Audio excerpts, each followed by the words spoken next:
circumstances. We do not need someone who is going to nurse the president. When we look into the persona of Kindiki, Kindiki was the lawyer of Mr. William Ruto in the ICC. He knows too much about William Ruto. Kindiki is the one who ordered the shoot to kill against the Gen Zs. We do not expect anything better in this government. All that is going to happen now is going to cause mayhem to us. Those who want to celebrate today are going to be with us on the streets tomorrow. One thing that you must have to know is that Gachagua was doing what is right. When he said that people are being overtaxed in Kenya, that is right. Who does not know? A president today has become a puppet to an extent that today he is an agent, taking our people to Saudi Arabia to go and do menial jobs, house calls for the people of Saudi Arabia. Whereas he's bringing Nadani here to come and manage the airport and employ Indians here. And the aboriginals of Kenya, who are the taxpayers, whose money is going to be used, he's supposing that they should be taken elsewhere to be. Bruce Michael Bongo for the caucus of the Nyanza activists. And now, today, what we saw indeed can only be likened to what the biblical Pilate said, that take him, go and crucify him, and as for me, I do not see any reason that would warrant any action against him.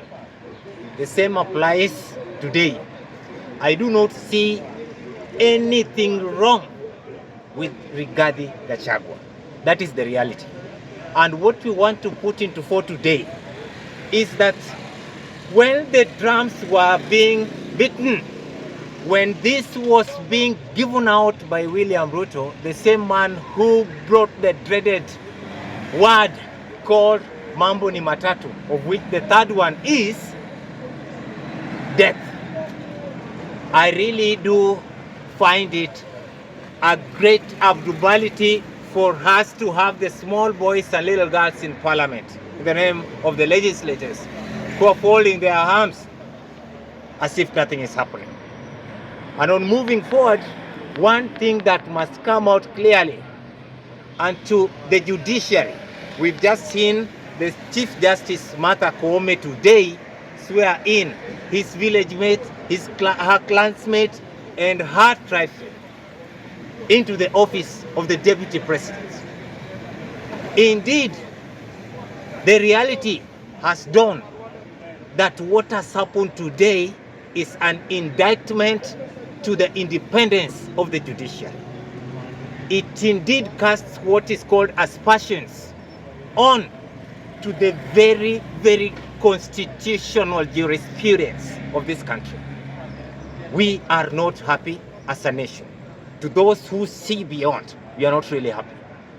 And I want to talk to the Gen Zs of this country that no matter what this government does, no matter the pecuniaries that are dangled to you, even if this government will today decide to now give you the tricks on how to pet a porcupine, I tell you that it is not right to support their cause. A government that is led by William Ruto, who says that Museveni is his mentor, is not a government that can bring anything on the table.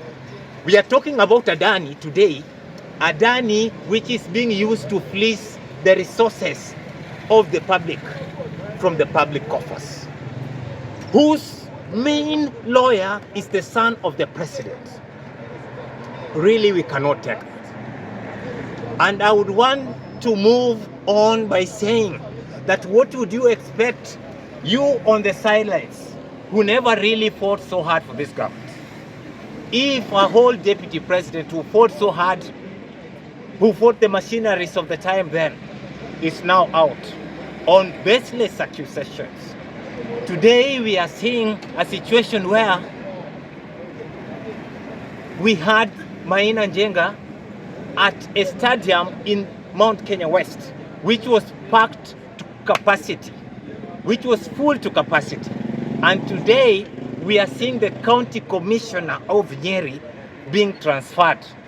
Why is that? The county commissioner of Kiambu also being transferred, just because people are coming out in one body politic to sing slogans of redemption. People want a country where they can enjoy what is called economic freedom. We have seen a scenario where pastors who prayed for this government to power, who are Kikuyu by tribe, are now being ostracized from this same regime. Some are being told, like Maina Jenga, that their churches are built on lands that were acquired illegally, while they were not illegal by the time they were praying for this government to power. That is not right. I have seen a situation where the clubs in Mount Kenya today are being locked because their DJs there are playing songs of redemption. We really do not like it. It is really sad and it is really bad. And to the Kenyan populace who are thinking that this is right, I want to tell you today that this kind of politics of us against them or us versus them is what has taken us to this kind of a situation. Because we only wake up in the morning to smell the coffee when it is too late that we elected a rogue government in place. And that is really not right. You do not have to drink all the water in the Indian Ocean to realize that it is salty. The cracks are on the wall. You can see everything is not going right. And on behalf of the people who see it on the other side, I would say that the best weapon in the hands of this regime are the silent people that we have today. I, plus the like-minded people, are going to take the place of opposition to oversight this government. I do not dispute that there are so many people who are also on the side of the government. Apologies of the government are there, but they will come to buy our words one day. I want to say that not all hyenas would climb and pounce on the same branch. I decide to be on the other branch.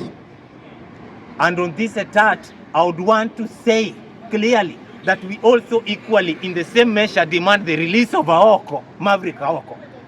Whatever she did, I think we have the court of law. But if we have lost trust in that, we demand for her release, dead or alive. Do not want to imagine that.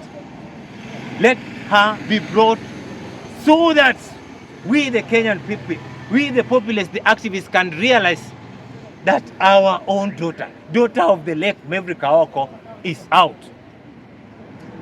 One thing we will not buy is fear. And indeed, what must come out clearly is that there is nothing like silent obedience. There is no total obedience to this. We are totally against this kind of totalitarianism. What Martha Koome has done today is a total indictment to the rule of law, the laws, the rules of natural justice, and we are taking Kenya to a scenario where our own jurisdiction cannot be used for benchmarking and cannot be used anywhere in terms of compliance or in terms of relating to any type of a judgment. It is wrong, it is bad, it is sad. I stand for the truth, and we are moving on forward by saying that you cannot decide today to ensure that Kindiki is in office whilst we have got a litigation against the impeachment. It is very unfair for Gachagua. And I would want to really wind up by saying that if you can feel pain, then you are a person. But if you can feel someone else's pain the way I feel pain for Gachagua, then you are a human being. What happened today is not right. Thank you. Okay, maybe I have a question. Former Deputy Gachagua was impeached, yes. Who would you think would fit that seat if not Kindiki? Well, I just think that totally, let us start by the threshold. Gachagua was not to be out of office in the first instance. The best thing that should have been in place is that if William Ruto realized that it is now untenable, marking from his own words today that for the past 2 years he's been talking to himself, then he should have resigned and let us go to another election, or rather have someone else, even the speaker, to take us to the new level till 2027. For now, I do not think there is any other better candidate. The best candidate was Rigathi Gachagua, who was elected together with William Ruto. What we have to put into fore today is that we are not in the old 1963 constitution. We are in a new constitution. And in the new constitution, if you want to vie for presidency, you pick a running mate and you go as a pair to the populace of Kenya to be elected or rejected together. Well, they were elected together. Let it be so. And if not so, we go to the streets, and that is it. Okay, last, what makes the former deputy president Rigathi Gachagua the best deputy president as per your talk? Rigathi Gachagua was the best. Actually, we need checks and balances. We do not need someone who is going to nurse the president. When we look into the persona of Kindiki, Kindiki was the lawyer of Mr. William Ruto in the ICC. He knows too much about William Ruto. Kindiki is the one who ordered the shoot to kill against the Gen Zs. We do not expect anything better in this government. All that is going to happen now is going to cause mayhem to us. Those who want to celebrate today are going to be with us in the streets tomorrow. One thing that you must have to know is that Gachagua was doing what is right. When he said that people are being overtaxed in Kenya, that is right. Who does not know? A president today has become a puppet to an extent that today he is an agent, taking our people to Saudi Arabia to go and do menial jobs, house chores for the people of Saudi Arabia. Whereas he's bringing Nadani here to come and manage the airport and employ Indians here. And the aboriginals of Kenya, who are the taxpayers, whose money is going to be used, he's supposing that they should be taken elsewhere to be domestic workers. It is very wrong. I am against that.